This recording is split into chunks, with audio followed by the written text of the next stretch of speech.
crafty friends, it's Heather Rui here, and today I'm sharing how to add dimension to your cards by stacking die cuts at different levels. The card I will be creating today was actually inspired by this card.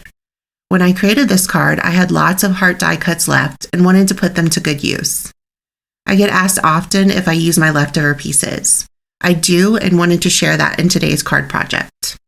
Also, as I was creating this card, I inlaid the heart pieces into the openings and stacked on 2 additional border dies on top for dimension.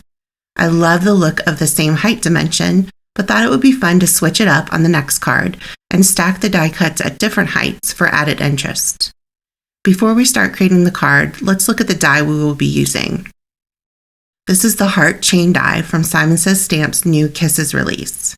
It is my favorite product from the release. I love its larger size, which works great on different size cards, and I love that you get a positive and negative die cut with each pass, so there's lots of design possibilities. I wanted to add purple hearts to today's card, so I cut those out. I separated all of the hearts into these triangle trays. These are great when working with small embellishments or using them as a scoop for embossing powder. I like using them to organize and separate die cuts. I also wanted to mention the colors of cardstock I'm using. They are all from Simon Says Stamp. I'm using doll pink, orange peel, banana, green apple, sea glass, and lavender. Next, I cut an A2 size panel from black cardstock. I temporarily taped down the chain die to the panel. This gives me a guide to where to adhere the hearts and keep them spaced evenly. Once the hearts are all glued in place, I can easily remove the chain die cut. I started with a rainbow pattern and then did the reverse for the next row. I continued this pattern down the panel until I had 5 rows. For the sentiment, I stamped thanks from the Hi There greeting stamp set and used the coordinating die to cut it out. I love the fonts in this stamp set because it can be used with so many styles of cards. Now that one layer of all the hearts are adhered down and we stamped our sentiment, it's time to add the dimension.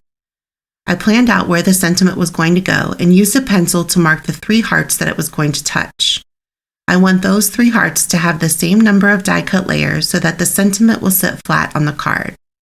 I think I adhered 5 or 6 layers of hearts on top of those 3 hearts. Then I randomly picked out hearts to have 3 or 4 layers. Some only has 2. Some hearts I left completely flat. I really wanted to create hills and valleys for interest. Now for mailing a card with lots of dimension like this, I would suggest placing it in a bubble mailer for added protection. I'm not worried about that with my card because I plan on giving this to my son's teacher, so it will be hand delivered. Another fun idea would be to use different colors when adding the layers. I used all the same color of hearts, but you could do different color die cuts when stacking, so when the recipient looks from the side, they see a rainbow.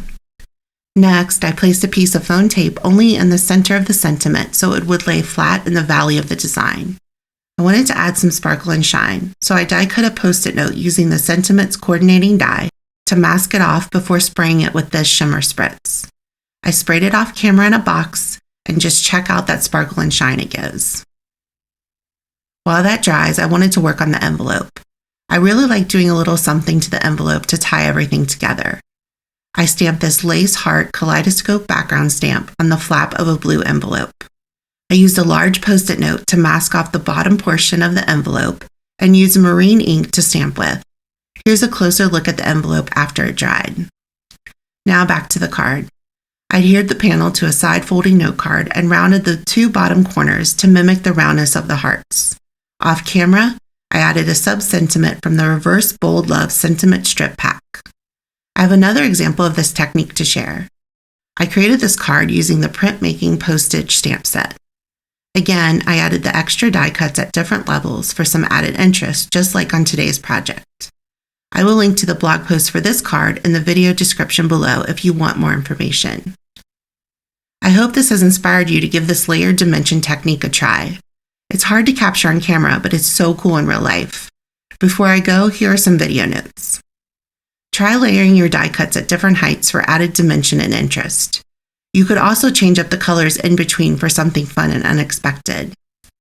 Use your dies that have borders as placeholders to inlay your die cuts. It's an easy way to get the spacing just right when creating a background. Don't forget the envelope. I think I say this on every video notes, but it really ties together the design and gives a finished look. And lastly, shimmer sprays are such an easy way to elevate a card and add some sparkle and shine. Thank you so much for joining me today. I've linked to all the supplies in the description below, as well as my blog post with lots more information. I'll be back soon with another video. Happy crafting!